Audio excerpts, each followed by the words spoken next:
வணக்கம் நேயர்களே. இந்த பதிவு மிக முக்கியமான ஒரு பதிவு. கடந்த 2000 ஆண்டுகளுக்கு மேலாக நமது நாட்டில் புழக்கத்தில் இருந்து வரும் மிக முக்கியமான பண்டைய சடங்கு முறை பற்றி தான் பேசப்போகிறோம். மந்திரங்கள் அடங்கியுள்ள அந்த சடங்கு முறை, அது பெயர் சந்தியாவந்தனம். சந்தியாவந்தனத்தை பற்றி தான் இப்போ பேச போகிறோம். சந்தியாவந்தனங்கிற எல்லாருக்குமே தெரிஞ்சது தான். அது தெரியாதது பலருக்கு தெரியும். ஆனால் இந்த பதிவில் modern science, especially astrophysics, artificial intelligent to some extent, number theory, அப்புறம் நியூரோ சைக்காலஜி, எர்த் சயின்ஸ், இவருடைய துணையோட இந்த சந்தியாவந்தனம் எந்த அளவுக்கு சயின்டிஃபிக்காக இருக்குது, விஞ்ஞான கண்ணோட்டத்தில் அதை நம்ம பார்க்க போகிறோம். இது ஒன்லி பிகினிங் தான். இன்னும் ஃபர்தர் ரிசர்ச் நிறைய பண்ணணும் அதில். இருந்தாலும் இப்போ என்ன கிடைக்கிறதோ அதை நான் உங்கள்கிட்ட சொல்கிறேன். இந்த பதிவுடைய முக்கியமான நோக்கம் என்னென்னா, இந்த சந்தியாவந்தனத்தை பின்பற்றுவர்கள், அதை விட்டு போனவங்க, இவங்களுக்கு எல்லாருமே இது ஒரு கிரியா ஊக்கியாக இருக்கும். நிச்சயமாக இந்த 2000 ஆண்டுகள் பழமையான இந்த பண்டைய சடங்கு முறையை மீண்டும் நம்ம புத்துணர்வு கொடுப்பதற்கு இந்த நிகழ்ச்சி ஓரளவுக்கு துணையாக இருக்கும்னு நம்புகிறேன். உலக வரலாற்றை பார்த்தீங்கன்னா, மந்திரங்கள்ங்கிறது எல்லா மதங்கள்லேயும் உண்டு. உங்களுக்கே தெரியாது. உங்களுக்கு ரோமானிய கிரேக்க நாகரிகம்னு பார்த்தீங்கன்னா, அது ஆரக்கிள் ஆஃப் டெல்ஃபின்னு ஒரு இடம். அங்கே தான் மந்திரங்கள் பயிற்சி பெற்ற ப்ரீஸ்ட் அவங்க மந்திரங்களை பிரயோகம் எப்படி செய்யணும்னு சொல்லி கொடுப்பாங்க. Oracle of Delphi. அதேமாதிரி எகிப்திய நாகரிகத்தில் பார்த்தீங்கன்னா கில்காமேஷ்னு ஒன்று, அந்த மந்திரங்கள். அதேமாதிரி மேயன் சிவிலைசேஷன், இது எல்லாத்துலேயுமே மந்திரங்கள் உள்ளன, இருந்திருக்கின்றன. ஆனால் அவை எதுவுமே இப்போது புழக்கத்தில் இல்லை. இப்போ நீங்கள் கிரீஸ்லேயோ அல்லது பாரிஸ்லேயோ போய் உட்காந்து எனக்கு ஆரக்கிள் ஆஃப் டெல்ஃபியோட மந்திரம் என்னன்னு கேட்டால் யாருக்கும் தெரியாது.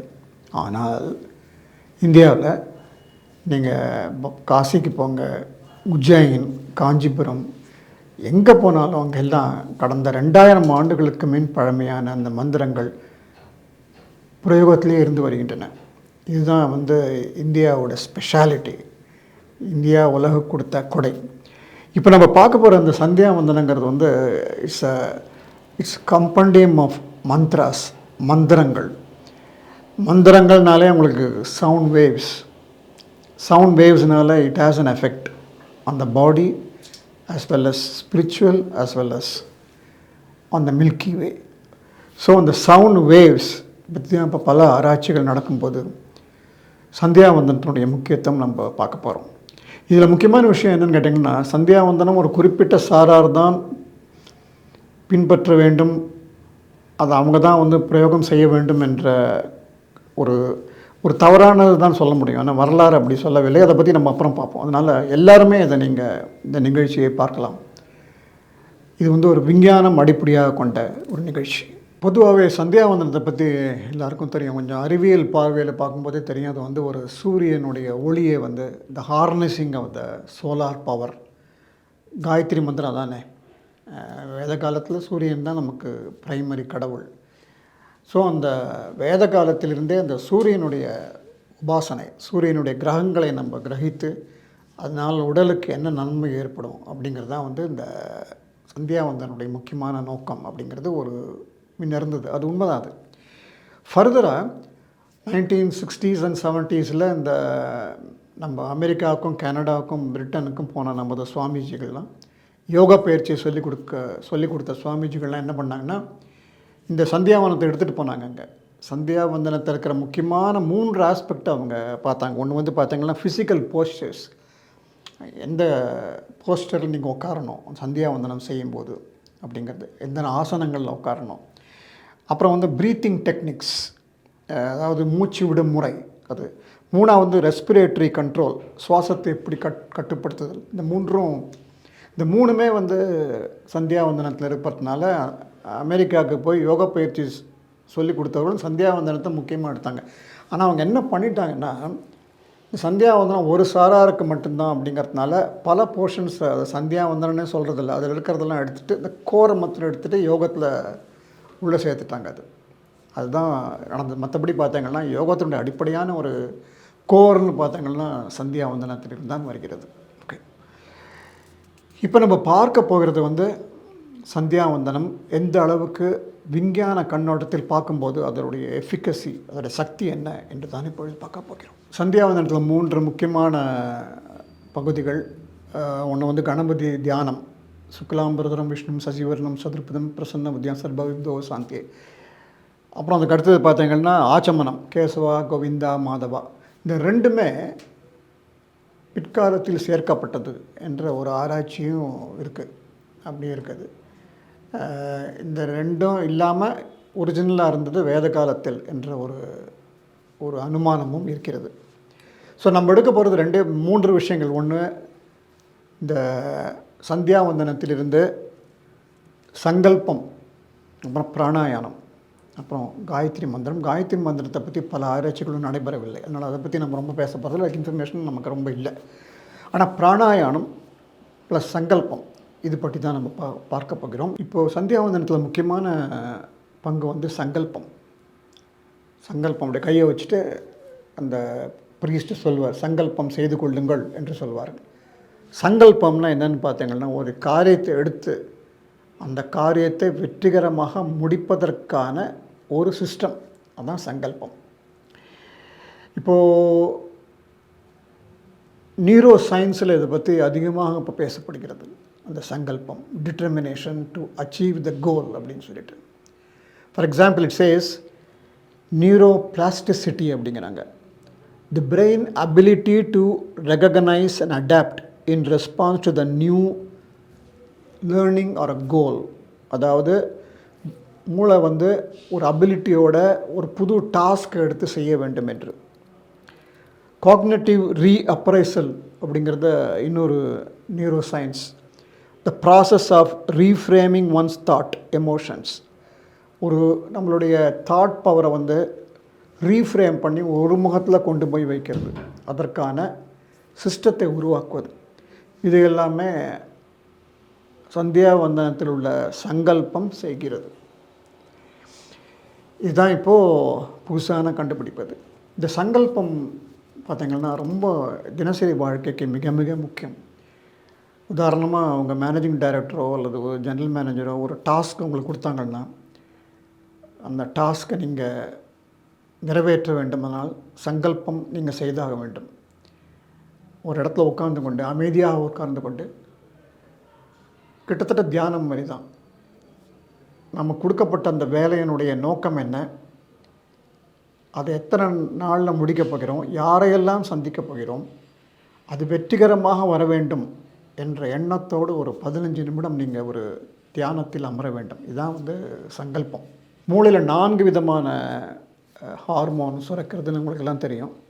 டெஃபமைன், செரோட்டோனின், ஆக்சிடோசின், எண்டோஃபைன்ஸ். இதில் வந்து செரோட்டோனின் அண்ட் டெஃபமைன் 2மே அந்த டாஸ்க்குக்கு முக்கியமான 2 சுரப்பிகள். அதாவது நீங்கள் டிட்டர்மினேஷன், ஒரு வேலையை ஒழுங்காக செய்ய வேண்டும் என்பதற்கு. இந்த சங்கல்பம் செய்யும் பொழுது இதை உருவாகின்றன. சரி, இப்போ கேட்கலாம், நம்ம இந்த சந்தியாவந்தனம் இல்லாமல் நம்ம வந்து நேரடியாகவே சங்கல்பம் செய்யலாமேன்னு சொல்லலாம். உண்மைதான், செய்ய முடியும். ஆனால் that requires lot of energy. அது வந்து ஒரு பழக்கம் வேணும். 2வது, மூளையை ஒருமுகப்படுத்த வேண்டும். அப்படி செய்யும்பொழுது கடினமான வேலை. ஆனால் இந்த சந்தியாவந்தனத்தில் தினசரி 3 வேளை நீங்கள் இந்த சங்கல்பத்தை செய்கிறீர்கள். செய்யும்போதுன்னு, அதாவது சொல்லுவாங்க இல்லையா, ஹேபிட் டைஸ் ஹார்டுன்னு, அப்படியே நம்ம ஹேபிட் ஆகிடுறது. சங்கல்பம் செய்து செய்து செய்து செய்து நமக்கு என்ன ஆச்சுன்னா, எந்த டாஸ்க் எடுத்தாலும் அதை வந்து நம்ம ஒருமுகப்படுத்தி அதை வெற்றிகரமாக செயல்படுத்தக்கூடிய திறமை இந்த சங்கல்பத்தில் வருகிறது. இது ஒன்று. சங்கல்பத்தில் வரக்கூடிய சில மந்திரங்கள்லாம் பார்த்திங்கன்னா, வைவஸ்வ மந்வந்திரே, கலியுகே, பிரதமே, ஜம்புத்வீபே, பாரத வருஷே, இதெல்லாம் இருக்குது. இதுக்கும் என்ன சம்பந்தம்னு கேட்கலாம். அகெயின் பார்த்திங்கன்னா is interacting with other planets. இந்த சந்தியாவந்தனத்தினுடைய முக்கியமான நோக்கம் இப்போ லேட்டஸ்ட் ரிசர்ச் என்ன கேட்டாங்கன்னா, இன்ட்ராக்டிங் வித் த யூனிவர்ஸ். நம்ம பூமியை தவிர மற்ற கோளங்களில் உள்ள அத்தனை சக்தியை நம்ம கிரகித்து கொள்வதற்கு இந்த சந்தியாவந்தனம் மிக மிக முக்கியமாக இருக்கிறது. இதுதான் நம்மளுடைய அது பார்க்கும்போது இந்த சங்கல்பகத்துலேயும் இந்த இந்த இன்ஃபர்மேஷன் நமக்கு அதிகமாகவே கிடைக்கிறது. இதில் சங்கல்பம் நம்ம இந்து மதத்துக்கு மட்டுமல்ல, பௌத்த மதத்துக்கும் உண்டு. போதி மரத்தடியில் கௌதம புத்தர் அமர்ந்து அதாவது தியானம் செய்கிறதுக்கு முன்னாடி ஒரு சங்கல்பம் செய்கிறார். அவர் பேர் சித்தார்த்தர். அவர் அந்த என்லைட்மெண்ட் வந்த பிறகு தான் அவருக்கு புத்தர் என்ற பெயர் வந்தது. அப்பொழுது அவர் தியானம் செய்த அந்த சங்கல்ப மந்திரத்தை இப்போ உங்களுக்கு சொல்கிறேன், படித்து காமிக்கிறேன். கௌதம புத்தர் தியானத்தில் போதி விஷத்தின் அடியில் அமர்ந்தபோது செய்து கொண்ட சங்கல்பம் என்னன்னு பார்த்தீங்கன்னா, ஹிஹாசனே சுஷ்யாது மே சரீரம் துவகஸ்தி மமாம்சனியம் பிரயாந்து அப்ராபிய போதம் பகுகல்ப துர்லபம் நைவாசனாத் காயாமிதம் சலிஷ்யதி. ஆகவே இந்த சங்கல்பம் என்பது மிக மிக முக்கியம். இது மனிதனுடைய வாழ்க்கையை மேம்படுத்துவதற்கு மட்டுமில்லாமல் வாழ்க்கையில் வெற்றி பெறுவதற்கு, நம்மளை டாஸ்கெல்லாம் செஞ்சு வெற்றி பெறுவதற்கு சங்கல்பம் முக்கியம். அதாவது இதில் இந்த சங்கல்பம் ஒரு சந்தியாவந்தனம் மிக முக்கியமான விஷயங்கிறது இப்போ இருக்கிற scientific research, especially neuro research வழியாக நமக்கு தெரிய வருகிறது. சந்தியாவந்தத்தில் இருக்கக்கூடிய அந்த சங்கல்பத்துடைய முக்கியத்துவம் நமக்கு பலருக்கு தெரியவதில்லை. இப்போ என்ன ஆச்சுன்னு கேட்டிங்கன்னா, ஏதாவது ஒரு டாஸ்க் எடுக்கிறோம் வச்சுங்களேன், ஒரு நவக்கிரக ஹோமம் இல்லைன்னா கணபதி ஹோமம்லாம் பண்ணுறம்போது எஜமானன் நீங்கள் போய் சங்கல்பம் எடுத்துருந்தாகணும். அப்போது அந்த சாஸ்திரிகள் என்ன சொல்வார்னா, உட்கார சொல்லி சங்கல்பம் எடுத்துக்க சொல்வார். சங்கல்பம் எடுத்த உடனே இப்போ இருக்கிறவங்களாம் என்ன பண்ணுறாங்கன்னா, அந்த தொட்ட உடனேயே சரி நீங்கள் எழுந்து போயிடலாம், நாங்கள் பார்த்துக்குறோம், அந்த பொறுப்பை எங்கிட்ட கொடுத்துருங்க அப்படிங்கிறாங்க. அது வேத காலத்தில் அப்படிலாம் இருக்கிறதா நமக்கு தெரியவில்லை. ஐ கன்சல்டட் ஸோ மெனி வேதிக் ஸ்காலர்ஸ், அந்த மாதிரி எதுவுமே இல்லைங்கிறாங்க. எஜமானன், அதாவது யார் சங்கல்பம் எடுத்துக்கொள்கிறார்களோ அவங்க கண்டிப்பாக அந்த டாஸ்க், அந்த ப்ரோக்ராம், அந்த வேத யாகமோ முடிகிற வரை அங்கேயே உட்கார வேண்டும். பத்மாசனத்தில் ஆசனங்கள் மாறுபடும். அதாவது மூளையை ஒருமுகப்படுத்தி அமைதியாக உட்கார்ந்து கொண்டு இந்த டாஸ்க் வெற்றி பெற வேண்டும் என்று சொல்ல வேண்டும். இப்போ என்ன ஆகுதுன்னு கேட்டிங்கன்னா, அந்த தட்டை தொட்ட உடனே இந்த எஜமானன் வெளியில் போய் காப்பிலாம் சாப்பிட்டுட்டு அரசியல்லாம் பேசிட்டு மீண்டும் கடைசியில் அந்த முடிகிற ஸ்டேஜில் வரும்போது, அதனால தான் மோஸ்ட் ஆஃப் தி யக்யாஸ் எல்லாமே ஒர்க் அவுட் ஆக மாட்டேங்கிறதுன்னு சில பேர் சொல்கிறார்கள். ஏன் மந்திரங்கள்லாம் பலிக்காமல் போகாதுங்க. மந்திரம் சயின்ஸ். ஆனால் நம்ம அதை சரியானபடி பின்பற்றவில்லை என்றால் அது அதுக்காகவே இந்த சங்கல்பம் போது கண்டிப்பாக இருந்தாகணும். முழுக்க அந்த டாஸ்க் முடிக்கிற வரை நம்ம உட்காந்து அது கூடயே இருந்து அதையே திங்க் பண்ணணும். அப்படி திங்க் பண்ணுறம்போது தான் அந்த நியூரலாஜிக்கலி நான் சொன்ன மாதிரி அந்த ஒன் ஆஃப் த 2 ஹார்மோன்ஸ் அந்த மூளையில் சுரப்பதற்கு இந்த your concentration is very very important. அதனால் ஹியர் ஆஃப்டர் சங்கல்பம் செய்பவர்கள் வெளியில் வராமல் அந்த இது ஹோமம் முடிகிற வரை அங்கேயே இருந்து கொண்டு மூளையை ஒருமுகப்படுத்தி இது வெற்றிகரமாக நடைபெற வேண்டும் என்று நினைக்க வேண்டும். இந்த பர்ஜன்ய யாகம் எல்லாம் சொல்கிறாங்க இல்லையா, மழை வரும் யாகம். பல சமயங்களில் மழையே வரதில்லை. காரணம் என்னங்கன்னா, எஜமானன் அந்த இடத்துல இல்லாமல் வெளியில் போகிறது தான். எஜமானன் அங்கேயே உட்கார்ந்து கொண்டு சங்கல்பத்தை முழுமையாக கிரகித்து கொண்டு கான்சன்ட்ரேட் பண்ண வேண்டும். சந்தியா வந்தனத்தில் நம்ம அடுத்தது பார்க்க போகிறது ரொம்ப மிக முக்கியமான ஆஸ்பெக்ட் என்ன, பிராணாயாமம். பொதுவாகவே இந்த பிராணாயாமத்தை பற்றி எல்லோரும் என்ன சொல்லுவாங்கன்னா, மூச்சு இழுத்தல், சுவாசத்துடைய காற்றை கட்டுப்படுத்துதல், இது ரொம்ப முக்கியம் ஒரு யோக பயிற்சியில். இதுக்கு மட்டும்தான் நினைத்து கொண்டிருந்தோம். இப்போ அப்படி இல்லை. இந்த பிராணாயாமத்துடைய மந்திரங்கள்லாம் பார்க்கும்பொழுது it has a different connection. அதாவது linking with the extraterrestrial, நம்ம சுற்றியுள்ள மற்ற கிரகங்களோடு நம்ம இணைத்து கொள்ளுதல், அந்த கிரகங்களில் உள்ள தன்மை, அது எஃபிகசியை நாம் வாங்கி கொள்ளுதல். இப்படி தான் இந்த மந்திரங்கள் உருவாகியுள்ளது, இப்போ தெரிய வந்துள்ளது. இந்த ஆஸ்ட்ரோஃபிசிக்ஸில் ஸ்டிங் தியரின்னு ஒன்று வந்திருக்கிறது. இந்த ஸ்டிங் தியரியில் என்னென்னு கேட்டிங்கன்னா, உலகம் உருவான போது அந்த சப்ஸ்ட்ராப்டம்னு சொல்லுவாங்கள்ல, அந்த அடிப்படையான அந்த அஸ்திவாரத்தில் சில வைப்ரேஷன்ஸ் இருக்குது. இது என்னென்னு கேட்டிங்கன்னா வைப்ரேஷன் மோட்ஸும்பாங்க. அதை அயோனைஸ்டு கேஸ், எலக்ட்ரான்ஸ் அண்ட் அயான்ஸ், இவை எல்லாமே வந்து ஒரு கிரகங்களுடைய தன்மையை மாற்றக்கூடியவை. இந்த வைப்ரேஷன் தான் இப்போ வந்து ஸ்டிங் தியரியோட முக்கியமான விஷயம். இந்த வைப்ரேஷனை பிராணாயாமம் கொடுக்கிறது என்று இப்பொழுது ஓரளவு அனுமானிக்கப்படுகிறது. ஏன்னா இந்த பிராணாயாமத்தில் வரக்கூடிய அந்த மந்திரங்கள்லாம் பார்த்திங்கன்னா, மற்ற கிரகங்களோடு நாம் எப்படி ஒன்றி போக வேண்டும், அந்த கிரகங்களில் உள்ள உயிரினங்களோ அல்லது கிரகத்துடைய தன்மைகளோ நமக்கு எவ்வாறு வர வேண்டும், அதனால் நமக்கு ஏற்படக்கூடிய நன்மைகள் எல்லாமே அந்த பிராணாயாமத்தில் இருக்கின்றன. கார்ல் சேகன் என்ற வெல்நோன் ஆஸ்ட்ரோஃபிசிஸ்ட், அவருடைய காஸ்மோஸுங்கிற வீடியோ உலகப்புற பெற்றது. இன்றைக்கி யூடியூப்பில் அதையும் பார்க்கலாம். அவர் ஒரு சமயத்தில் வந்து பிரகதீஸ்வரர் கோவிலுக்கு வந்திருந்தார். வந்துட்டு அவர் என்ன சொன்னார்னா, இந்தியன்ஸ் வந்து best in astronomy and mathematics, கணிதத்திலையும் வானியலும் பண்டைய இந்தியர்கள் மிக உயர்ந்த நிலையில் இருந்தார்கள் என்று சொன்னவர் தான் கார்ல் சேகன். அவர் என்ன சொல்கிறாருன்னா, we are all the dust of the starsங்கிறார். நாம் எல்லாமே நட்சத்திரங்களிலிருந்து உருவானவர்கள் என்று கார்ல் சேகன் சொல்கிறார்.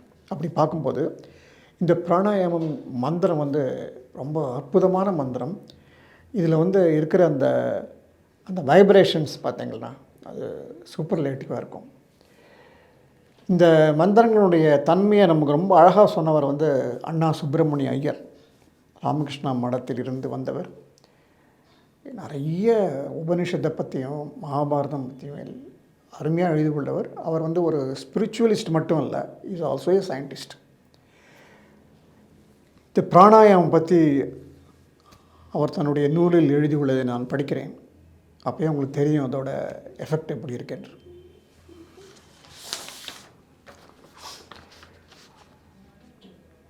பிராணாயாமம்னு சொல்லிட்டு மூச்சின் ஆட்சி என்று சொல்லுகிறார் அண்ணா சுப்பிரமணிய ஐயர்.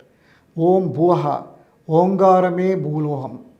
ஓம் புவஹா, ஓங்காரமே புவர்லோகம். ஓம் சுவஹா, ஓங்காரமே சுவர்லோகம். ஓம் மகஹா, ஓங்காரமே மகர்லோகம். ஓம் ஜனஹா, ஓங்காரமே ஜனலோகம். ஓம் தபஹா, ஓங்காரமே தபலோகம். ஓங்காரமே சத்தியலோகம். ஓங்காரம் பொருளான எந்த பரமாத்மாவோ அதற்காக அர்ப்பணிக்கிறேன் என்கிறார்.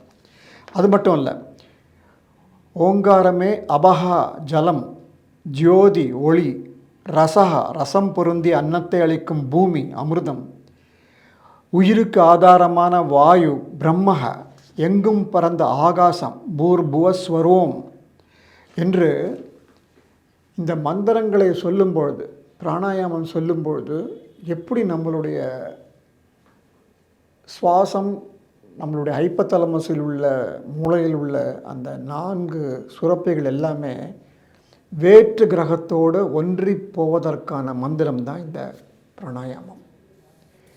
இப்போது ஆஸ்ட்ரோஃபிசிக்ஸ் மட்டும் இல்லை, நம்பர் தியரி எல்லாமே அவங்க என்ன சொல்கிறாங்கன்னா, இந்த வைப்ரேஷன்ஸ் இருக்கு இல்லையா, அடிப்படையாக இந்த ஓங்காரம், அதை ஆராய்ச்சி பண்ணும்போது பல ரகசியங்கள் வெளிவருகின்றன. ஆகவே ஒரு மனிதன் வேற்று கிரகவாசியோட அதாவது இறைவனோட ஒன்றி போக வேண்டுமானால் மந்திரங்கள் மிக மிக முக்கியம். அந்த vibrations are very very very important. ஒரு ஸ்டீவன் ஸ்பீல்பர்குடைய ஹாலிவுட் படத்தை நீங்கள் பார்த்துருப்பீங்கன்னு நினைக்கிறேன், close encounters of the third கைண்டுன்னு. அந்த படத்தில் அது இந்தியாவில் ஷூட் பண்ணியிருக்காங்க. அதை வந்து ஒரு சவுண்ட் வேவ்ஸ் அதை தயார் பண்ணி தான் வந்து வேற்று கிரக வாசியை அவங்க இன்வைட் பண்ணுவாங்க. தட் ரிஃப்ளெக்ட்ஸ் பிராணாயாமம். நம்ம சொல்கிற அந்த மந்திரங்கள் வேற்று கிரகத்திலுடைய வாசிகளை சென்று அடையவும் சான்சஸ் இருக்குது. இப்போது இதெல்லாம் நாசா பண்ண வேண்டிய ரிசர்ச், இதெல்லாம் பண்ணால் தான் நமக்கு ஃபர்தர் இதை பற்றி பல உண்மைகள் தெரிய வரும். ஆகவே இந்த சந்தியா வந்தனத்தில் வந்து பிராணாயாமம் வந்து மிக மிக மிக முக்கியம். ஃபர்தர் ரிசர்ச் நிறைய நடந்துகிட்ருக்கு. ஆகவே இந்த முக்கியத்துவம் நம்ம கண்டிப்பாக இதை நம்ம ரியலைஸ் பண்ணி தான் ஆகணும். இப்போ ஒரு ரொம்ப ஆப்வியஸான ஒரு கேள்வி என்னென்னா, இந்த மந்திரங்கள்லாம் இப்போது உண்மையாகவே இதுக்கு சக்தி இருக்கிறதா, இல்லை நீர்த்து போய் கொண்டிருக்கிறதா? ஒரு 3 ஆண்டுகளுக்கு முன்பாக நம்ம இதை பற்றி பேசினோம். இந்து மத மந்திரங்கள்லாம் நீர்த்து போகிறதா என்று. அதாவது நம்ம ஒன்று சான் பண்ணோம்னா நடக்க மாட்டேங்குது, அது அந்த எஃபெக்ட் இல்லையா என்றெல்லாம் பலர் கேட்கிறார்கள். அது காரணம் என்னென்னா, மந்திரங்கள் என்பது ஒரு சயின்ஸ், சவுண்ட் வேவ்ஸ். அது கண்டிப்பாக ஒர்க் பண்ணி தான் ஆகணும், நோ செகண்ட் தாட். ஆனால் நீங்கள் எப்படி சொல்லுகிறீர்கள் என்பது மிக மிக முக்கியம். அப்படி பார்க்கும்போது ஒவ்வொரு மந்திரத்துக்கும் ஒரு மீட்டர் உண்டு. ஃபார் எக்ஸாம்பிள் அனுஷ்டுப் அப்படிங்கிறது வந்து ஒரு சந்தம். அதே மாதிரி த்ரிசுப்னு ஒன்று இருக்குது, அது ஒரு மீட்டர். இப்போது ருக்வேதத்தில் பார்த்தீங்கன்னா இந்திரனை கூப்பிட்றா இருந்தால் தே ஆல்வேஸ் யூஸ் த்ரிசுப், அது ஒரு மீட்டர். ஸோ அந்த மீட்டர், சரியான மீட்டரில் அந்த மந்திரங்களை நீங்கள் சொன்னால்தான் அது ஒர்க் ஆகும் அப்படிங்கிறது ஒரு ஒரு வேதங்களில் நமக்கு கிடைச்ச ஒரு ஆஸ்பெக்ட். அதுதான் ஒரு சிஸ்டம். அந்த சிஸ்டத்தை நம்ம ஃபாலோ பண்ணுறோமான்னு நம்ம பார்க்கணும். இப்போ உதாரணமாக ஒரு கணபதி ஹோமம் பண்ணுறோன்னு வச்சுங்களேன் வீட்டில், அல்லது நவக்கிரக ஹோமம் பண்ணுறோன்னு வச்சுங்களேன். அப்போது அந்த ப்ரீஸ்ட் வாத்தியார் என்ன சொல்கிறாருன்னா, மொத்தமாக சேர்த்து எனக்கு 1.5 லட்ச ரூபா கொடுத்துருங்க, எல்லாமே நான் பண்ணித்தரேன் இன்க்ளூடிங் பிரசாதம் அப்படின்னு சொல்கிறார். நம்மளும் நம்ம சௌரியத்துக்காக சரி என்று சொல்லி பிடிக்கிறோம். ஏற்கனவே நம்ம ஒரு சேனலில் சொல்லியிருக்கோம், இதே இதில் வந்து அந்த பிரசாதம் செய்வது என்பது மிக மிக முக்கியம். நாம் தான் செய்யணும், பிறரை விட்டு செய்யக்கூடாது. பிரசாதம் செய்யும்போது வந்து நம்ம அந்த சங்கல்பத்தோடு செய்யணும். நான் செய்யும் இந்த பிரசாதம் கடவுளுக்கு சென்று அடைய வேண்டும். நான் வந்து சமைக்கிறது, நான் அரிசியை போடுறது, அதில் வெல்லம் போடுறது எல்லாமே கடவுளுக்காக, இறைவனுக்காகன்னு சொல்லி அந்த கான்சன்ட்ரேஷன் பண்ணும்போது அந்த பிரசாதத்தோட வேல்யூ நம்ம சொல்லியிருக்கோம்.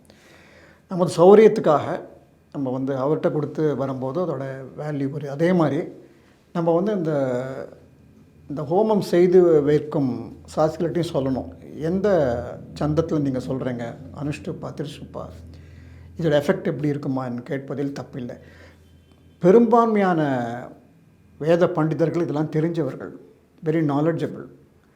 நம்ம வந்து அவங்களுக்கு நிறைய நேரம் கொடுக்கணும். ஃபார் எக்ஸாம்பிள், இப்போ நீங்கள் வந்து ஒரு நவக்கிரக ஹோமம் செய்யணும்னு வச்சுங்களேன். காலையில் 6 மணிக்கு முதல்ல கணபதி ஆகும், முடிகிறதுக்கு 4 மணி ஆகும் சாயங்காலம். ஒன்று அனுஷ்டுப்பில் இருக்கும், ஒன்று திருசுப்பில் இருக்கும், மாறி மாறி வரும் அது. ஆனால் நமக்கு பொறுமை இல்லை. எனக்கு மத்தியானம் 2 மணிக்கு மீட்டிங் இருக்குது, 12 மணிக்கே முடிச்சிருங்கன்னு சொல்கிறதுனால தான் அந்த பிரச்சனை. அதனால தான் இந்த மந்திரங்கள் ஓட எஃபெக்ட் நமக்கு தெரியலையா என்பது ஒரு கேள்விக்குறி. இதுக்கு நீங்கள் தான் உங்கள் கமெண்ட்ஸில் பதில் சொல்ல வேண்டும். இப்பொழுது ஒரு முக்கியமான ஒரு கேள்விக்கு வருவோம். இந்த சந்தியாவந்தனம் ஒரு குறிப்பிட்ட சாரார் தான் செய்யணும், மற்றவங்களாம் செய்யக்கூடாது அப்படிங்கிறது உண்மையா? அப்படி இருக்கும்போது நாங்கள் இதை பற்றி தெரிஞ்சு என்ன பயன்கிற கேள்வி வரும். நீங்கள் வரலாற்று ரீதியாக பார்க்கும்போது ஒரு காலத்தில் சந்தியாவந்தனம் எல்லா வகுப்பினரும் செய்து கொண்டிருந்தார்கள் என்பதற்கான ஆதாரங்கள் நமக்கு இருக்கின்றன. இப்போது நம்ம பழசு எடுத்தங்கன்னா ராமாயணத்தில் வந்து ராமர் சந்தியாவந்தனம் செய்திருக்கிறார் என்பதற்கு வால்மீகி ராமாயணம் ரொம்ப தெளிவாக சொல்கிறது. விஸ்வாமித்திரர் தான் சொல்கிறார், 2 பேரும் போய் சந்தியாவந்தனம் செய்யுங்கள் என்று. உங்களுக்கு தெரியும், ராமர் வந்து ஒரு பிராமணர் அல்ல, இஸ் அ க்ஷத்ரியர். ஸோ அப்போது சில பேர் கேட்கலாம், இது வந்து எக்ஸப்ஷனலாக இருக்கலாமே, ஒரு அரசனுக்காக கொடுக்கப்பட்ட ஒரு ஸ்பெஷல் ப்ரிவிலேஜ் அப்படின்னு சொல்ல முடியாது. ஏன்னா ராமர் வந்து மரியாதை ராமன், என்ன ரூல்ஸ் அண்ட் ரெகுலேஷனை ஃபாலோ பண்ணப்போம். ஒருவேளை ராமாயண காலத்தில் இந்த சந்தியாவந்தனம் பிராமணர்கள் மட்டும்தான் செய்து கொண்டிருந்தார்கள்னா நிச்சயமாக ராமர் சந்தியாவந்தனம் செஞ்சுருக்க மாட்டார். அவர் காலத்தில் சந்தியாவந்தனம் செஞ்சார்னா எல்லா தரப்பினரும் சந்தியாவந்தனம் செய்தார்கள். அதே மாதிரி சீதை சந்தியாவந்தனம் செய்ததற்கான ஆதாரம் நமக்கு வந்து சுந்தரகாண்டத்தில் வருகிறது. டைரெக்டாக வரல, அனுமார் சொல்கிறார். அங்கே வந்து அனுமார்கிட்ட ராமர் சீதையோட குணாதிசயங்களை சொல்லும் பொழுது சீதை சந்தியாவந்தனம் செய்வார் என்ற ஒரு செய்தியை சொல்லியிருக்கிறார்கள். ஆகவே பெண்களும் சந்தியாவந்தனம் செய்யலாம் என்ற ஒரு செய்தி நமக்கு கிடைக்கிறது. பல இடங்களில் பார்த்தா யாக்ஞவல்கருடைய மனைவி சந்தியாவந்தனம் செய்வதற்கான குறிப்புகள் நமக்கு கிடைக்கின்றன. ஸோ இதுலேயும் பார்க்கும்பொழுது ஒரு காலகட்டத்தில் சந்தியாவந்தனம் என்பது எல்லா வகுப்பினரும் செய்த மாதிரி தான் இருக்குது. அப்போ ஏன் திடீர்னு இப்போ கடந்த ஒரு சில நூற்றாண்டுகளாக இது குறிப்பிட்ட சாராரை மட்டும்தான் செய்ய வேண்டும் என்ற எண்ணம் எப்படி வந்ததுன்னு கேட்டிங்கன்னா, அவருடைய ஆராய்ச்சி முழுக்க செய்யலை. 13ஆம் நூற்றாண்டுக்கு பிறகு அந்த டெல்லி சுல்தானேட் வந்தாங்க இல்லையா தமிழ்நாட்டுக்கு வந்து, கிட்டத்தட்ட இந்த ரான்சாக்ட் ஸ்ரீரங்கம் கோயில் கிட்டத்தட்ட ஒரு 70 ஆண்டுகள் வந்து ஸ்ரீரங்கம் சுற்றியுள்ள இடங்களில் எந்த பூஜையும் நடக்கவில்லை. ஒரு 70 ஆண்டுகள்னால் கிட்டத்தட்ட 3 தலைமுறை. அதுக்கு பிறகு இந்து மதம் வந்து it is become highly rigidity, அதாவது ஒரு ஒரு நெருக்கமான ஒரு சூழ்நிலையில் இந்து மதம் மாட்டிக்கொண்டது. ஸோ வைதிக ஹிந்து மதம் டுக் ஓவர் தட் அப்படிங்கிற ஒரு ஆராய்ச்சியும் இருக்கிறது. அவங்க தான் புதுசு புதுசாக கொண்டு வராங்க. அதாவது இந்து மதத்தை பேணி காக்க வேண்டும் என்ற நல்ல எண்ணத்தில் தான், அதாவது டோட்டலாக எங்கேயும் சதறி போகக்கூடாது என்பதற்காக. உதாரணமாக, ஒரு இளம் பெண் கணவனை இழந்து விட்டால் அவங்களுக்கு மொட்டை அடித்து அவங்கள பாட்டிமாராக ஆக்குறது எல்லாமே வைதிக இந்து மதத்தோடு சேர்ந்தது என்று சொல்லுகிறார்கள். அப்படி பார்க்கும்போது அந்த சமயத்தில் வேணால் இந்த சந்தியாவந்தனம் ஒரு வேளை குறிப்பிட்ட ஒரு பிராமணர்கள் மட்டும்தான் செய்யலாம் என்று வந்திருக்கலாம். இப்போ அது இல்லை பிரச்சனை. இந்த பதிவு இது சம்பந்தமானதல்ல. எப்படியும் கமெண்ட்டில் இந்த கேள்வியை நீங்கள் கேட்க போகிறேங்கிறதுக்காக தான் நான் சொன்னேனே தவிர இது வந்து முக்கியமான விஷயமே இல்லை. பொதுவாக என்னென்னா, சந்தியாவந்தனத்தில் இருக்கிற அந்த சயின்டிஃபிக் குவாரி இருக்கு இல்லையா, அது வெரி வெரி இன்ட்ரெஸ்டிங். அது வந்து ஃபர்தராக போயிட்டே இருக்குது அந்த அளவு. அதாவது சந்தியாவந்தனம் என்ற ஹோல் சிஸ்டம் வேற்று கிரகத்தோடு நாம் இணையவும் வேற்று கிரகத்தோடு நம்ம கம்யூனிகேஷன் வைத்துக்கொள்வோம் மிக முக்கியமாக இருக்கிறது. இது இப்போ கண்டுபிடிக்கப்பட்டது. இதுக்கு முன்னாடிலாம் வந்து ஒரு சுவாசத்துக்கும் ஒரு ஆக்சுவலாக பார்த்தீங்கன்னா it's a yogic practice. It is there, yogic practice தான். அதை தவிர இதுவும் இருக்கிறது என்று கண்டுபிடிக்கப்பட்டுள்ளது. ஃபர்தர் ரிசர்ச் நடந்து கொண்டிருக்கிறது. நீங்கள் காயத்ரி மந்திரம் பற்றி நமக்கு சரியாக ஒன்றும் ரிசர்ச் ஒன்றும் பெரிய நடக்கலை. இது வந்து ஹார்னஸிங் த சன் காட் அப்படிங்கிறது நமக்கு எல்லாருக்குமே தெரியும். அது இந்த பிரணவ மந்திரம். இதிலெல்லாம் பார்த்தீங்கன்னா சந்தியாவந்தனத்தில் முக்கியமாக கடவுள் கோர் பார்த்தீங்கன்னா கடவுள் சம்பந்தமானதல்ல, இயற்கையோடு ஒன்றுதல். அந்த இயற்கையோடு ஒன்றுதலுக்கு இந்த மந்திரம் மிக மிக முக்கியம். அப்படி பார்க்கும்போது சந்தியாவந்தனங்கிறது ஒரு முக்கியமான ஒரு அம்சமாக இருக்கிறது. முன்னாடி சொன்ன மாதிரி அது வந்து ஒரு காலத்தில் எல்லோரும் ப்ராக்டிஸ் பண்ணிகிட்டு இருந்த மாதிரி தான் இருக்குது இல்லைங்களா. அது ஒன்று. இப்போது இந்த சந்தியாவந்தனத்தில் டீகோட் பண்ணுறோம் இல்லையா, இந்த மாதிரி நம்ம வந்து புராணங்கள் இதிகாசங்கள் எல்லாவற்றுக்குமே நம்ம டீகோட் செய்ய வேண்டிய தருணம் வந்து விட்டது. இதை பல தடவை நம்ம குரு சேனலில் சொல்லியிருக்கோம். இளைய தலைமுறை கேள்வி கேட்க ஆரம்பித்து விட்டார்கள். உண்மையை தெரிந்து கொள்ள வேண்டும் என்கிறார்கள். வெறும்னா கதையை திருப்பி மறைச்சமாகவே அரைக்கிற மாதிரி கதையை சொல்லுவதில் கேட்பதில் ஆர்வம் இல்லை. அந்த காலத்தில் அப்படி இல்லை. அந்த காலத்தில் ராமாயணத்தை 100 தடவை கேட்டாலும் அவங்க வந்து ஒரு பக்திங்கிற ஒரே ஆங்கிள் தான் பண்ணாங்க. இப்போ குவாரி கேள்வி கேட்க வேண்டிய தருணம் வந்து விட்டது. அதற்கு காரணம் science and technology has improved a lot. அப்படி பார்க்கும்போது பல மேல்நாட்டு ஆய்வாளர்கள் நம்முடைய புராணங்கள் இதிகாசங்கள் இவை எல்லாமே வந்து ஒரு அலகோரிக்கல் அப்படின்னு சொல்கிறாங்க. அலகோரிக்கல் என்றால் உருவகப்படுத்தப்பட்டது. அதில் ஒன்றும் சயின்ஸ்லாம் எதுவும் கிடையாது. அது இருந்தால் கூட அது மேலிருந்து வாரியாக ஒரு சயின்ஸ் போல் தெரியுமே தவிர ஒரு தீரி இல்லை, தியரிட்டிக்கலாக இல்லை என்று சொல்வார்கள். உதாரணத்துக்கு பார்த்தீங்கன்னா ராவணனுக்கு 10 தலை. ஒரு மனிதன் 10 தலையோடு வாழவே முடியாது, சான்ஸே கிடையாது. அது வந்து ஃபிசிக்கலி நாட் பாசிபிள், ப்ராக்டிக்கலாகவும் லீவ் பண்ண முடியாது. என்னன்னு கேட்டிங்கன்னா, ராவணனுடைய 10 குணங்களை வந்து சிம்பலைஸ் பண்ணி ஒரு பொயட்டிக்காக 10 தலை என்று சொல்கிறார்கள். இங்கே தான் வந்து அலகோரிக்கல் என்று சொல்வோம். ஸோ வந்து மேல்நாட்டு அறிஞர்கள், ஈவன் ஒன் நொபேல் லாரெட் அவரும் அதான் சொல்கிறார், வந்து புராணங்கள் இதிகாசங்கள் இருக்கிறது எல்லாமே அலகோரிக்கல், கவித்துவம் வாய்ந்தவை, உருவகப்படுத்தப்பட்டவை. அதனால் வந்து அதில் வந்து ஒரு பெரிய சயின்ஸ் எல்லாம் இல்லை என்று. ஆனால் இப்போ நான் சொல்ல போகிற ஒரு இன்சிடெண்ட்டை வச்சு நீங்கள் அது சயின்ஸாக இல்லையா என்று நீங்கள் தான் சொல்லணும். இது பாகவதத்தையும் வருகிறது, பத்ம புராணங்களையும் வர ஒரு சம்பவம். ரைவதன் என்ற ஒரு அரசன் பூமியை ஆண்டு கொண்டிருந்தான். அவனுடைய பெண் வந்து ரேவதி, மிகவும் அழகான பெண். ரைவதன் வந்து தன்னுடைய பெண்ணுக்கு வந்து மாப்பிள்ளை தேடுறாரு. பூமியெல்லாம் தேடி பார்க்குறாரு, அவருக்கு அவருக்கு பிடித்த மாதிரி மாப்பிள்ளை கிடைக்கவில்லை. ஆகவே ரேவதியை அழைத்து கொண்டு பிரம்மலோகம் செல்கிறார். யூஸ்வலாக மனித உடம்போடு வேறு லோகத்துக்கு போக முடியாது. There are some exceptional. Okay, பிரம்மாவை சந்திப்பதற்காக போகிறார். பிரம்மாட்ட கேட்கலாம், என்னுடைய பொண்ணுக்கு நல்ல மாப்பிள்ளை எங்கே இருக்கும், நீங்கள் சொல்லுங்கள் பிரம்மா அப்படின்னு சொல்லலாம். ஸோ அவர் போனார். போய் இங்கே 2 முகூர்த்த காலம் அது அங்கே வெயிட் பண்ண முடியாது இருந்தது.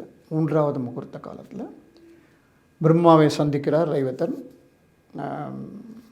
என்னுடைய பெண்ணுக்கு நல்ல மாப்பிள்ளை வேணும், நீங்கள் தான் பார்த்து கொடுக்கணும். பிரம்மா சொல்கிறார், ஏன் கவலைப்படுறீங்க, பூமியில் வந்து அவதாரம் எடுத்தாச்சு, கிருஷ்ணர் அவதாரம் வந்தாச்சு, பலராமர் அவதாரம் வந்தாச்சு, உன்னுடைய பெண்ணுக்கு அருமையான கணவன் பலராமர். ஸோ கீழே போய் பூமியில் போய் அவரை திருமணம் செய்து கொள்ளணுன்னு ரைவதன் வாஸ் இம்மன்ஸ்லி ஹாப்பி. திரும்பி போகும்போது பிரம்மா சொல்கிறார், ஸ்டாப், வெயிட், நீங்கள் வந்து 3 நாழிகைகள் ஆகிவிட்டன, முகூர்த்த காலம் ஆகிவிட்டன, அதுக்குள்ளே 27 தலைமுறை பூமியில் மாறிவிட்டது. உன்னுடைய உறவினர் எல்லாருமே செத்து போயிட்டாங்க, யாரும் இல்லை, உன்னுடைய ராஜ்யமும் கிடையாது, வேறு யாரோ எடுத்துக்கிட்டாங்க. அது மட்டும் இல்லை, நீங்கள் 2 பேரும் 12 அடி. ஏன்னா நீங்கள் பூமியிலேருந்து வந்தபோது அந்த சமயத்தில் ஒவ்வொரு மனிதனுடைய உயரம் 12 அடி. ஆனால் இப்பொழுது கலியுகம் ஸ்டார்ட் ஆகிருக்கணும்னு நினைக்கிறேன், 6 அடி தான். ஆகவே இதெல்லாம் நினைவில் வைத்து கொண்டு கீழே போகும்னு சொல்லிட்டு பயங்கரமாக பயமுறுத்திடுறாரு. Raivatan is really shocked. என்ன பண்ணுறதுன்னு சொல்லிட்டு கீழே போகிறாரு. பார்த்தா அவருடைய நாடு நகரங்கள் எல்லாமே யாரோ எடுத்துட்டாங்க. பலராமரை சந்திக்கிறார். பலராமர் வந்து பார்த்துட்டு திருமணம் செய்துக்கிறக்குள்ளேன்னு சொல்லிட்டு அவருடைய கலப்பையால் ரேவதியோட தலையை தட்ட அந்த ரேவதி 6 அடி ஆகிடுவாள். இதுதான் ஸ்டோரி. நல்லா யோசிச்சு பாருங்கள், இது ஏன் வந்து பத்ம புராணங்கள்லையும் பாகவத்திலையும் எழுத வேண்டும்? நீ கீழே போய் பூமியில் மாப்பிள்ளை இருக்கிறார் என்று சொன்னதோடு பிரம்மா நிறுத்தி கொண்டிருக்கலாம், பேச வேண்டிய அவசியமே இல்லை.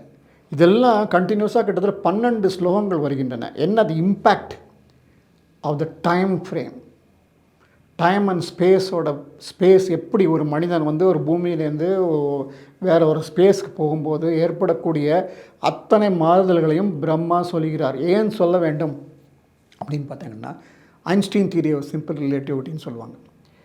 ஸோ இப்போ வந்து அந்த காலத்தில் ஐன்ஸ்டீன் தியரி ஆஃப் ரிலேட்டிவிட்டி நம்மளை முன்னோர்களுக்கே தெரிந்திருக்குமா என்று கேட்டால் ஆமாம்னு சொல்லவும் முடியாது. இப்போ சயின்டிஸ்ட் என்ன சொல்கிறாங்கன்னா, இது வெறும் உருவகப்படுத்தப்பட்டது தான், ஒரு தியரிட்டிக்கலாக வரல அப்படிங்கிறாங்க. நம்மளுடைய பண்பாட்டில் தீரம் இஸ் நாட் இம்பார்ட்டன்ட். ஒரு மனிதன் மகிழ்ச்சியாக இருப்பது, மோட்சத்துக்கு அடைவது, அடுத்த ஜென்மத்தில் நல்லவனாக பிறப்பது என்பது. அதனால தான் வந்து இந்த தியரிட்டிக்கலாக ரொம்ப முக்கியத்துவம் கொடுக்கவில்லைன்னு நினைக்கிறேன். எதுக்கு நான் சொல்ல வரேன்னா, இந்த சம்பவத்தை வந்து நீங்கள் எப்படி வந்து அலகாரிக்கல்னு சொல்லுவீங்க. ஆகவே decoding Puranas and Itihasas it's a definite now. இப்போ நீங்கள் கேட்டது வந்து ரைவதனுடைய சம்பவம். இன்னொரு சம்பவம் பாகவத்திலேருந்து நான் சொல்கிறேன். சால்வன் என்ற அரசன் துவாரகையை முற்றுகையிடுகிறான். துவாரகை வந்து கண்ணனுடைய தலைநகர். அந்த பொறாமையினால், ருக்மிணி திருமணத்தில் ஏற்பட்ட அந்த கைகலப்பு பொறாமையினால் முற்றுகையிடுகிறான். அந்த சமயத்தில் வந்து கிருஷ்ணர் வந்து அஸ்தினாபுரத்தில் இருக்கிற அப்போ தான் சூதாட்டம் ஆரம்பிக்க போகிற நேரம். அப்போ என்ன பண்ணுறான்னா, சால்வன் வந்து துவாரகையை முற்றுகையிடுகிறான். முற்றுகை எடுக்கிறான்னா அவன் கையில் ஒரு பெரிய விமானம் இருக்கிறது. அந்த விமானத்தை கொடுத்தவர் சிவபெருமான். சிவபெருமான்கிட்ட போய் ப்ரே பண்ணுறான், மெடிடேட் பண்ணி சிவபெருமான் அவனுக்காக ஒரு மயனை வைத்து உருவாக்கப்பட்ட ஒரு விமானம், அதுக்கு பேர் சௌபம் என்று பெயர். ஸ்ரீமத் பாகவத்தில் நீங்கள் பார்த்தீங்கன்னா, அந்த சௌபம் என்ற விமானத்தை வைத்து கொண்டு இவன் என்னென்னலாம் செய்கிறான்னு பார்த்தீங்கன்னா, ஒரு ஈராக் வார் மாதிரி இருக்கும். என்னுடைய நூலில் நான் எழுதியிருக்கேன். பார்த்தா ஈராக் வார் மாதிரியே இருக்கும். அந்த யாதவர்களுக்கும் அந்த இவனுக்கு நடக்கப்பட்ட அந்த சால்வனுக்கும் நடைபெற்ற அந்த ஃபைட், ஏரியல் ஃபைட் பார்த்திங்கன்னா, அந்த விமானம் வந்து தென்னை மரத்து கீழே வரும், மேலேயும் போகும், மறையும், சத்தம் கேட்கும், சம்டைம்ஸ் சத்தம் கேட்காது. அந்த சௌப விமானத்தில் 6 மாதத்துக்கு வேண்டிய அளவு உணவு இருக்கின்றன. அந்த விமானத்திலேருந்து என்னென்ன அஸ்திரங்கள் வெளியே வரும், இவ்வளவு டீட்டெயில் பாகவத்தில் இருக்குது. எதற்காக எழுத வேண்டும்? இது ஒரு கேள்வி. எதுக்காக எழுத வேண்டும் இதை? ஏன்னா இது வந்து ரொம்ப ஒரு ரிக்வயர்டில் அந்த சமயத்தில் யாரும் வந்து ஒரு போரை பற்றி சொல்லியிருக்க வேண்டிய அவசியமே கிடையாது. காரணம் என்னென்னா, அந்த சமயத்தில் இந்த டெக்னாலஜி இருந்திருக்கலாம். நமக்கு தெரியவில்லை. இப்படி சொல்லும் பொழுது நமது பாரம்பரியத்தில் எல்லாமே நமது முன்னோர்கள் எல்லாமே நமக்கு அவங்க எல்லாமே ரொம்ப ஹை லெவல் சயின்டிஸ்டாக இருந்தாங்க அப்படிங்கிறதும் நம்ம சொல்லவும் முடியாது இப்போ. ஏன்னா அடிக்கடி விஞ்ஞானிகள் என்ன சொல்கிறாங்கன்னா, கடந்த 200 ஆண்டுகளாக உலகத்தில் உருவாக்கப்பட்ட விஞ்ஞான கண்டுபிடிப்புகள் எல்லாமே வெஸ்டர்ன் பேஸ்டு தான், ஏஷியன் பேஸ்டு இல்லை. நம்மளுடைய வேதங்களோ புராணங்களோ அல்லது திருமூலருடைய திருமந்திரத்தின் வழியாகவோ வந்து ஒரு எந்த இன்வென்ஷனும் யாரும் இதுவரை செய்யவே இல்லை. எல்லாமே வெஸ்டர்ன் ஃபார்முலா தான். ஃபார் எக்ஸாம்பிள் சார் சிவி ராமனாக இருக்கட்டும், வெங்கி ராமகிருஷ்ணா இருக்கட்டும், நொபேல் லாரட் சந்திரசேகர், எல்லாமே the applied only the western formula, not the Indian formula. காரணம் என்னென்னா, நம்ம எல்லாத்தையும் இழந்து விட்டோம் அப்படிங்கிறதும் ஓரளவு நம்பக்கூடியது தான் இருக்கிறது. இந்த சமயத்தில் நம்ம என்ன செய்யணும்னு கேட்டிங்கன்னா, சான்ஸ்கிரிட் ப்ரொஃபஸர்ஸ், பிரவச்சனம் செய்வர்கள், ஆஸ்ட்ரோஃபிசிஸ், நியூராலஜிஸ்ட், சயின்டிஸ்ட் இவங்கெல்லாம் ஒன்றாக சேர்ந்து ஒரு மல்டி டிசிப்ளினரி ரிசர்ச் செய்து புராணங்கள், இதிகாசங்கள் இவெல்லாம் உண்மையாக நடந்திருக்குமா, எந்தெந்த இடத்துல உண்மையாக நடந்திருக்கலாம் அப்படிங்கிறத பற்றி நம்ம சொல்ல வேண்டும். இது வந்து இந்த அப்ரோச் வந்து ஒரு சமுதாய ரீதியில் இல்லாமல், ஒரு காஸ்ட் பேஸ், ரிலிஜியஸ் பேஸ் இல்லாமல் பியூர் சயின்டிஃபிக்காக ரிசர்ச் பண்ணுறம்போது நமது நாட்டின் பெருமையை உணர்த்தும், அதிகப்படுத்தும் பல வழிகள் இதிலேருந்து நம்ம கிடைக்க போயிட்டன. அப்படி பார்க்கும்போது Sandhyavandanam is one of the chanting methods which requires more research. இந்த பதிவை பார்த்துவிட்டு ஃபர்தர் ரிசர்ச்க்கு என்ன பண்ணலாம் என்று நீங்கள் கமெண்ட்ஸில் சொல்லலாம். மீண்டும் சந்திப்போம். வணக்கம்.